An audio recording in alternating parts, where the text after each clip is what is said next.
வணக்கம். அனைத்து உறவுகளுக்கும் எனது இனிய காலை வணக்கத்தை தெரிவித்துக் கொள்கிறேன். உங்களிடத்தில் ஒரு சிறு ஜோதிட குறிப்பை பகிர்ந்து கொள்ள வருகிறேன்.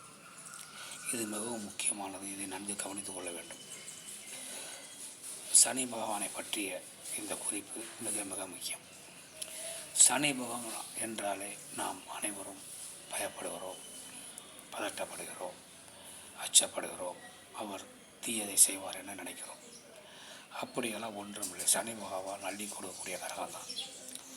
ஒரு ஜாதகத்தில் சனி பகவான் ரிஷபம் வீட்டில் இருந்தால், எந்த லக்னமாக வேண்டுமானாலும் இருக்கட்டும், எந்த ராசியாக வேண்டுமானாலும் உங்கள் ராசி இருக்கட்டும், ரிஷபம் வீட்டில் சனி பகவான் இருந்தால் அந்த ஜாதகர்களுக்கு சனி பகவான் தசையோ சனி பகவான் புத்தியோ வரும் காலகட்டத்தில் அவர்கள் எதிர்பார்த்து கொண்டு நடக்காமல் இருக்கக்கூடிய எல்லா காரியங்களும் நடக்கும்.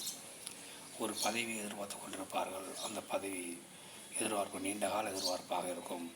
சனி பகவான் புத்தியோ சனி பகவான் தசாவோ வந்தால் அந்த பதவிகள் கிடைத்துவிடும். அதே போன்று கடன்களை அடைக்காமல் முடியாமல் தவித்துக் கொண்டிருப்பார்கள். அந்த புத்தி அந்த தசாவில் சனி பகவான் புத்தி தசாவில் அடைந்துவிடும்.